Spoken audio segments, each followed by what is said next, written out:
감사합니다. 오늘 말씀인가 본능인가 두 번째 시간입니다. 하나님께 묻기 시작하는 다윗이라는 제목으로 말씀을 나누도록 하겠습니다. 본문은 사무엘상 23장 1절부터 4절입니다. 제가 봉독하겠습니다. 사람들이 다윗에게 전하여 이르되 보소서 블레셋 사람이 그 일날을 쳐서 그 타작마당을 탈취하더이다 하니 이에 다윗이 여호와께 묻자와 이르되 내가 가서 이 블레셋 사람을 치리이까? 여호와께서 다윗에게 이르시되 가서 블레셋 사람을 치고 그 일날을 구원하라 하시니 다윗의 사람들이 그에게 이르되 보소서 우리가 유다에 있기도 두렵거든 하물며 그 일날에 가서 블레셋 사람들의 군대를 치는 일이니까 한지라. 다윗이 여호와께 다시 묻자온데 여호와께서 대답하여 이르시되 일어나 그 일나로 가라. 내가 블레셋 사람들을 내 손에 넘기리라 하신지라. 아멘. 사람들은 위급한 상황에 이르렀을 때 본능적으로 움직입니다. 나에게 위험을 주는 상대방을 공격하거나 아니면 도망합니다. 이런 현상을 뇌과학에서는 투쟁, 도피 반응, fight or flight response라고 합니다. 이것이 사람의 본능입니다. 다윗은 사울 왕이 자신을 죽이려는 위협에 극심한 공포를 느낍니다. 그래서 살기 위해서 본능적으로 도망쳤고 높당의 제사장 아히멜렉에게 이르렀습니다. 다윗은 아히멜렉에게 사울 왕의 비밀 명령으로 왔다고 거짓말하였습니다. 아히멜렉은 다윗의 거짓말을 믿고 다윗에게 먹을 빵과 골리앗에게 빼앗은 칼을 주었습니다. 다윗은 거짓말로 자신의 목숨을 구원코자 하였습니다. 그래서 도움을 받았습니다. 하지만 그 거짓말로 인해서 녹당의 제사장 85명이 사울에게 학살당합니다. 다윗은 블레셋 가드왕 아기스에게 망명했고 아드람 불로 도피하고 모압 땅으로 도피합니다. 이 계속적인 도피 과정에서 다윗은 하나님께 묻지 않았습니다. 다윗을 움직인 것은 죽음의 공포라는 두려움이었습니다. 하나님 마음에 아파한 다윗이었지만은 두려움이라는 생존 본능이 그를 움직이고 끌고 간 것입니다. 두려움의 노예였던 것입니다. 자신의 눈에 보기에 좋은 대로 도피하던 다윗은 다른 사람의 희생과 또 본인 자신의 수치스러운 일을 경험하게 됩니다. 모압 땅에 도피 중인 다윗에게 선지자 갓이 찾아옵니다. 선지자 갓이 다윗에게 너는 이 요새에 있지 말고 유다 땅으로 들어가라 라는 하나님 말씀을 전합니다. 다윗은 이 갓 선지자의 말씀을 듣고 유다 땅으로 들어갑니다. 그래서 헤렛 수풀에 이르게 됩니다. 모압 땅은 사울의 위협으로부터 안전한 그런 안전지대입니다. 유다 땅은 사울의 통치하에 있고 사울의 위협으로 안전하지 않습니다. 인간적인 생각으로는 모압 땅에 머물러야 안전합니다. 하지만 다윗은 선지자 갓을 통해 하나님의 말씀을 듣고 그 말씀대로 움직여 안전하지 않은 유다 땅으로 가게 됩니다. 이것이 다윗의 신앙의 전환점이 됩니다. 다윗은 두려움이라는 생존 본능에 따라 움직이지 않게 됩니다. 하나님 말씀을 구하고 그 말씀을 따르게 됩니다. 물론 시행착오도 겪습니다. 그러나 점점점 더 하나님 말씀을 따라 움직이는 강한 신앙인으로 변화되며 장차 이스라엘 왕으로서의 그런 자질을 갖추기 시작합니다. 다윗의 이야기를 통해서 우리 자신을 돌아보기를 바랍니다.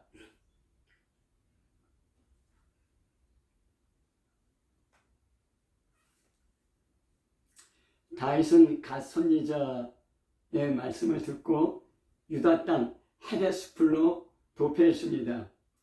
이때 블레셋이 그일라를 약탈한다는 소식을 듣습니다.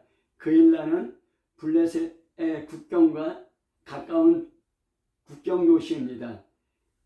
다윗이 도피한 헤렛에서 그일라까지 약 10 내지 20km 거리로 추정되고 있습니다. 당시 다윗은 사울에게 쫓기는 입장이었습니다. 다윗에게 몰려든 400명의 사람과 함께 있었고 식량도 넉넉지 않았습니다.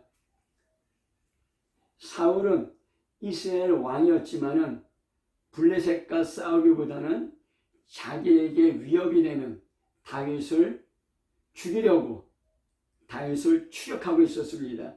그 다윗을 죽이는 일에 집중하고 있었습니다. 그래서 블레셋이 이스라엘을 침공해서 그일라를 약탈한다는 소식이 그에게는 관심 있게 들려지지 않았던 것입니다. 한편 다윗은 아직 이스라엘의 왕은 아니었습니다. 하지만 이스라엘 백성을 보호하려고 했습니다. 사무엘상 23장은 누가 진정한 목자인가를 보여주고 있습니다. 다윗은 이때 하나님께 묻기 시작합니다. 사무엘상 23장 2절에 이에 다윗이 여호와께 묻자와 이르되 내가 가서 이 블레셋 사람들을 치리이까? 여호와께서 다윗에게 이르시되 가서 블레셋 사람들을 치고 그일라를 구원하라 하였습니다. 다윗이 사울 왕의 위협에 쫓겨 도망할 그 초기에는 두려움이 다윗을 몰고 갔습니다. 두려움의 노예였습니다. 두려움이 끄는 대로 끌려가는 것입니다.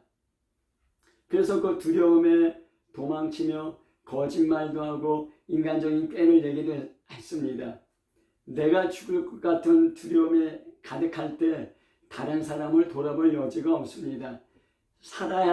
내가 살아야 한다는 생존 본능에 따라 움직이게 되는 것입니다. 그러나 갓 선지자를 통해 하나님 말씀을 듣고 순종하면서 두려움은 서서히 물러나기 시작했습니다. 하나님 말씀을 듣는 것, 하나님 말씀에 귀 기울인 것, 그래서 하나님 말씀이 우리 마음에 들어올 때 우리 마음을 점령하고 있던 두려움이나 그런 욕망들은 서서히 물러나기 시작합니다. 온통 자기의 생존만 생각하던 다윗이 헤레스풀에서 처음으로 하나님께 물어보았습니다. 다윗이 여호와께 묻자와 기도한 것입니다. 믿음의 점프가 일어났습니다. 이웃을 생각하기 시작했습니다. 여기서 다윗의 세 가지 내면의 변화를 알 수 있습니다. 첫 번째는 왕으로서의 정체성을 각성한 것입니다. 다윗은 이미 선지자 사무엘에게 왕으로 기름 부음 받았습니다. 하지만 이스라엘의 현실적인 왕은 아직 사울이었습니다. 사울 왕은 자기 왕권에 위협이 되는 다윗을 제거하기 위해서 수단 방법을 가리지 않고 있었습니다. 그래서 사울 왕은 자기 왕권을 지키기 위해서 다윗을 도와준 높당의 제사장 85명을 학살했습니다. 하지만 다윗은 블레셋으로 고통받는 백성들의 소식을 듣고 이 백성을 지켜야 할 진짜 왕이 누구인가라는 소명을 다시 깨달은 것입니다. 단지 목숨을 부지하기 위해서 도망가는 도피자가 아닙니다. 왕이라는 자기 정체성, 왕이라는 책임감을 다시 깨닫게 된 것입니다. 한번 생각해 보십시오. 죽을지 모른다는 두려움에 쫓기는 도망자의 생각과 행동 방식, 내가 왕이라는 사람의 생각과 행동 방식은 전혀 틀립니다. 다윗이 내가 단지 사울 왕의 위협에 쫓기는 도망자가 아니라 하나님께서 이스라엘의 왕으로 기름 부으셨다는 그 왕으로서의 자기 정체성과 책임감을 느끼기 시작했을 때 블레셋에게 공격받고 약탈당하는 그 일나가 남의 일이 아니었다는 것입니다. 두 번째는 나 중심에서 타인 중심으로 시선이 확장되었습니다. 다윗이 도피한 아둘람 굴에 환난당한 자, 빚진 자, 마음이 원통한 자 400명이 모여들었습니다. 다윗도 처음에는 자기 몸 숨기기에 급급하였습니다. 하지만 점점 자기보다 더 약하고 고통받는 사람들을 보기 시작했고, 그런 사람들이 보이기 시작했고 그들을 품기 시작했습니다. 지도자로서의 마음밭이 넓어진 것입니다. 두려움에 쫓길 때, 두려움에 종일 때는 자기 자신의 생존밖에는 생각하지 못합니다. 하지만 그 두려움에서 하나님의 말씀이 들어오고 두려움이 떠나기 시작했을 때 단지 자기 자신의 생존 본능이 아니라 이웃이, 고통당하는 이웃들이 보이기 시작한 것입니다. 세 번째는 믿음의 성장입니다. 광야의 도피는 고난의 용광로입니다. 언제 죽을지 모르고 먹을 것, 마실 것도 부족합니다. 이 고난의, 고통의 용광로는 이 뜨거운 불로 불순물을 제거하고 순금으로 정렬합니다. 다윗은 두려움이라는 본능에 이끌려 두려움에 끄는 대로 끌려가는 두려움의 노예였습니다. 그런데 이 다윗이 이 광야의 도피라는 용광로를 거치면서 하나님께 묻고 하나님 말씀을 듣고 순종하는 믿음의 사람으로 변화되기 시작했습니다. 어떻게 두려움이라는 생존 본능에 사용될 수 있습니까? 하나님을 의지하는 믿음입니다. 하나님 말씀이 귀에 들리고 마음에 들어올 때 그 말씀으로 말미암아 믿음이 생기게 된 것입니다. 그래서 믿음은 들음에서 나고 들음은 그리스도의 말씀이라고 로마서 10장에 말씀하고 있습니다.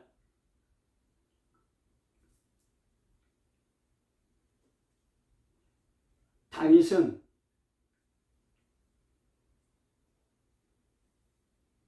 다윗 안에 들어온 하나님의 말씀은 다윗 안에서 믿음으로 성장하기 시작했습니다. 이 믿음이 다윗을 변화시킨 뿌리입니다. 왕으로서의 정체성을 다시 깨달은 것, 타인 중심으로의 시선 확장은 그 열매인 것입니다. 무엇이 우리를 움직이고 있습니까? 환경이 주고 어떤 삶이 주는 두려움입니까? 아니면 내가 누구인가라는 자기 정체성입니까? 여기 어떤 농부가 있습니다. 그 농부는 농사 지을 때 보람이 있고 의미 있고 행복할 수 있습니다. 근데 어떤 다른 사람이나 환경에 의해서 두려움이 생기면은 농사 지으면서 만족감이나 행복을 느끼기 힘듭니다. 농사 짓더라도 어떻게 이 두려움을 피할 것인가, 어떻게 도망갈 것인가, 그런 생각만 하게 될 것입니다. 다른 사람을 돌아볼 여지도 없을 것입니다. 이 두려움의 노예가 되면은 삶의 보람이나 의미, 행복감을 얻기가 어렵습니다. 어떻게 두려움을 극복할 수 있습니까? 두려움보다 더 큰 것, 두려움보다 더 강한 것이 우리 안에 들어올 때 두려움을 이길 수 있습니다. 두려움보다 더 크고 두려움보다 더 강한 것이 무엇입니까? 하나님입니다. 하나님이 주시는 말씀입니다. 하나님이 우리 안에 들어오실 때, 하나님의 말씀이 우리 안에 들어올 때 우리는 두려움을 밀어내고 두려움에서 자유로워질 수 있는 것입니다. 이것이 믿음입니다. 학자는 연구할 때, 선생님은 가르칠 때, 의사는 환자를 고칠 때 보람 있고 만족을 느낄 수 있습니다. 믿음은 내가 누군가를 깨닫고 자기 정체성을 따라 살게 하는 것입니다. 요새는 웰빙이 유행입니다. 좋은 음식 먹고 좋은 데 여행 가고 나를 위해 돈과 시간을 씁니다. 행복과 만족감을 얻을 수 있기 때문입니다. 그런데 이 행복감이 얼마나 갑니까? 좋은 음식을 계속 먹을 때, 좋은 여행지에 오래 머무를 때 행복감은 점점 줄어들게 됩니다. 독일의 스테판 클라인은 현명한 이타주의, 행복의 공식이라는 책을 썼습니다.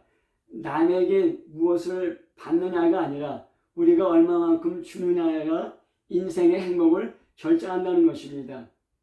나의 시간, 나의 돈, 나의 힘을 자신의 목표만을 위해 투자하는 것이 경제적이고 효율적이라고 믿는 시대입니다. 하지만 장기적으로 보면 타인의 행복을 위해 노력하는 이타주의가 훨씬 앞서가고 행복하다는 주장입니다. 하버드 비즈니스스쿨에서 연구했습니다. $5, $20를 주면서 한 그룹에는 나를 위해 돈을 써라, 또 다른 그룹에게는 타인 위해 선물을 사거나 기부하라 했습니다. 누가 더 만족감과 행복감을 느꼈겠습니까? 자신을 위해 돈을 쓴 그룹보다 타인을 위해 돈을 쓴 그룹이 더 큰 행복감과 만족감을 느꼈습니다. 어떻게 나라는 감옥에서 해방될 수 있습니까? 하나님을 믿고 그 말씀에 순종하는 믿음입니다. 요한일서 5장 4절부터 5절 말씀에 보면은 무릇 하나님께로부터 난 자마다 세상을 이기느니라. 세상을 이기는 승리는 이것이니 우리의 믿음이니라. 예수께서 하나님의 아들이심을 믿는 자가 아니면 세상을 이기는 자가 누구냐 하였습니다. 믿음이 세상을 이깁니다. 세상이 주는 압박감, 두려움, 유혹을 이길 수 있습니다. 세상 안에 사는 나를 이길 수 있습니다. 세상을 통해 나를 억압하는 마귀를 이길 수 있습니다. 세상과 나 자신과 마귀를 이길 수 있는 것은 하나님이 주시는 믿음입니다.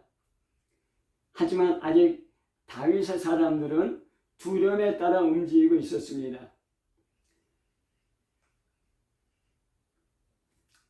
다윗은 다윗에게 모여든 사람들과 함께 있었습니다. 다윗은 그 일날을 구원하려고 했습니다. 그런데 다윗의 사람들은 아직도 두려움의 노예였습니다. 사무엘상 23장 3절에 보면 다윗의 사람들이 그에게 이르되 보소서 우리가 유다에 있기도 두렵거든 하물며 그 일날에 가서 블레셋 사람들의 군대를 치는 일이니까 한지라. 헤렛은 숲속입니다. 그러나 그 일라는 평원지대의 성읍입니다. 숨기도 도망가기도 어렵습니다. 사울 왕에게 쫓기는 입장에서 불리합니다. 더군다나 블레셋과 싸울 때 사울 왕에 공격한다면 이거는 최악의 상황입니다. 그래서 다윗의 사람들은 환경을 바라보며 두려움에 쫓겨서 다윗의 결정에 반대한 것입니다. 그일라 구원하지 않고 수풀에 숨어있는 것이 현실적으로 맞습니다. 합리적이고 타당합니다. 과거의 다윗이었다면 환경에 따라 인간적인 생각으로 움직였을 것입니다. 그러나 다윗은 다시 한번 하나님께 묻습니다. 기도한 것입니다. 사무엘상 23장 4절에 다윗이 여호와께 다시 묻자온데 여호와께서 대답하여 이르시되 일어나 그 일나로 내려가라. 내가 블레셋 사람들을 내 손에 넘기리라 하였습니다. 눈에 보이는 환경이나 많은 사람들의 의견이 아니라 하나님께 묻고 그 말씀에 순종하는 것이 믿음입니다. 이 믿음이 세상을 이깁니다.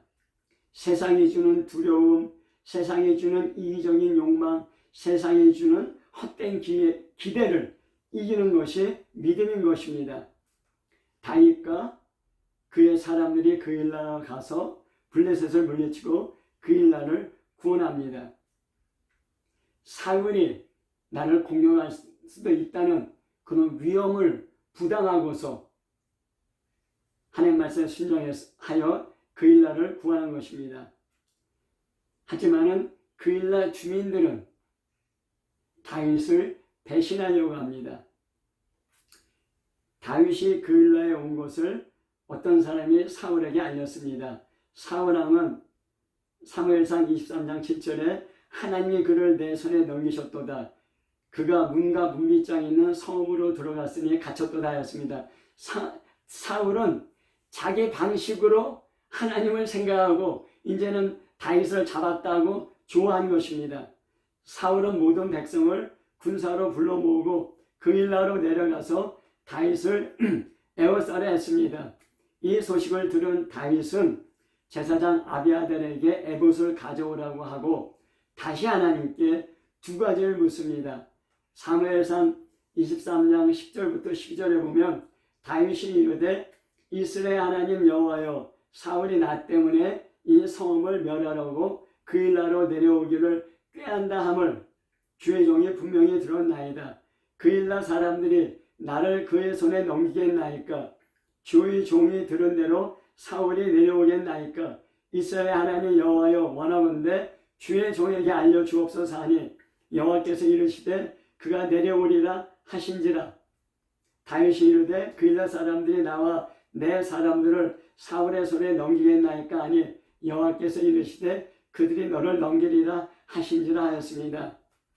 다윗이 하나님께 물어보고 기도하는 것이 점점 길어지고 점점 더 구체적이 됩니다. 다윗의 믿음이 성장하는 것입니다. 첫 번째 질문은 사울 왕이 다윗을 잡으려 그일라로 온다는 소식이 있습니다. 근데 이 소식이, 이 정보가 사실입니까? 입니다. 하나님께서는 사울이 그일라로 내려온다고 확인해 주십니다. 우리는 어떤 위협적인 소식이나 소문에 따라 움직이기 쉽습니다. 그러나 다윗은 사울이 공격한다는 위협적인 소식이 사실인가 하나님께 묻습니다. 우리 그리스도인들은 어떤 소문에, 세상의 소문에 따라 움직이는 사람이 아닙니다. 하나님의 말씀에 따라 하나님께 묻고 하나님의 말씀에 따라 움직이는 사람입니다. 두 번째 질문은 그일라 백성들이 다윗 사람들을 사울에 넘겨주겠냐는 그런 질문입니다. 하나님께서는 그일라 주민들이 다윗과 다윗 사람들을 사울에게 넘겨준다고 말씀하십니다. 비록 사울이 나를 공격하더라도 그일라 주민들이 다윗을 숨겨주고 도와주면 버틸 수 있습니다. 다윗은 그일라 주민들이 블레셋의 약탈로부터 구원했습니다. 그래서 다윗은 그일라 주민들에게는 큰 도움과 은혜를 준 구원자입니다.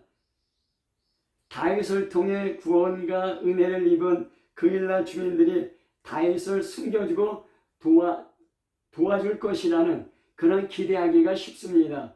또 그런 기대가 타당합니다. 그러나 하나님께서는 전혀 다르게 말씀하십니다. 그일라 사람들이 다윗을 사울에게 넘길 거라고 말씀하십니다.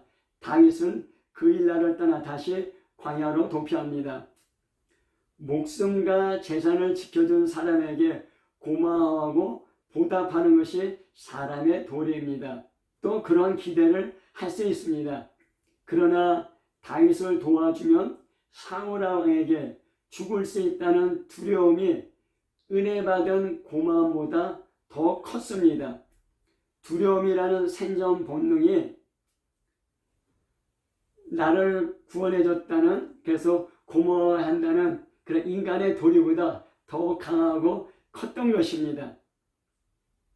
그래서 아무리 다른 사람에게 도움을 받고 구원을 받고 은혜를 받더라도 나에게 위협이 있고 나에게 어떤 이해관계의 문제에 부딪힐 때 그 사람을 배반할 수 있는 것이 사람의 본능이고 본성인 것입니다.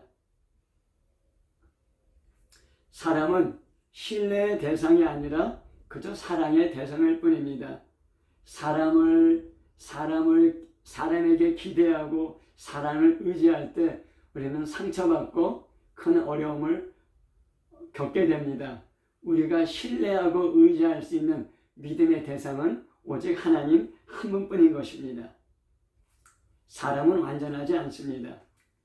요한복음 2장 23절부터 25절에 보면은 6월절에 예수께서 예루살렘에 계시니 많은 사람이 그 행하시는 표적을 보고 그 이름을 믿었으나 예수는 그의 몸을 그들에게 의택하지 아니하셨으니 이는 친히 모든 사람을 아심이요 또 사람에 대하여 누구의 증언도 받으실 필요가 없으셨으니 이는 그가 친히 사람의 속에 있는 것을 아셨음이라 하였습니다. 사람들은 예수님의 기적을 보고 예수님을 믿는다고 외쳤습니다. 환호했습니다. 하지만 예수님은 사람들을 믿지 않으셨습니까? 믿지 않으셨습니다. 왜 그렇습니까? 사람의 속에 있는 것, 사람의 본성을 아셨기 때문입니다. 지금 예수님 믿는다고 외치던 사람들이, 환호하던 사람들이 3년 후에 예수님을 십자가의 못박으로 외칩니다. 사람은 약합니다. 사람이 얼마나 이기적이고 환경에 따라 이리저리 쉽게 움직이는 존재인지 모릅니다. 말씀을 맺겠습니다. 우리를 움직이는 것이 무엇입니까? 두려움입니까? 이기적인 욕망입니까? 세상의 소문들입니까? 어떤 사람에 대한 기대감입니까? 세상이 흔들리고 사람이 흔들릴 때 우리도 같이 흔들리고 무너질 것입니다. 사람도 변하고 세상도 변합니다. 그러나 영원하게 변하지 않는 것은 하나님 한 분입니다. 그 하나님이 세상의 그 어떤 것보다 크고 강하십니다. 독생자 예수님을 십자가에서 죽이시기까지 우리를 사랑하십니다. 성령님을 보내주셔서 우리와 함께 하시고 우리를 도우십니다. 우리의 모든 기도에 응답하시는 하나님이십니다. 그 하나님을 믿고 그 하나님 말씀을 듣고 따라가는 견고한 신앙 되시기를 예수 이름으로 축복합니다. 아멘.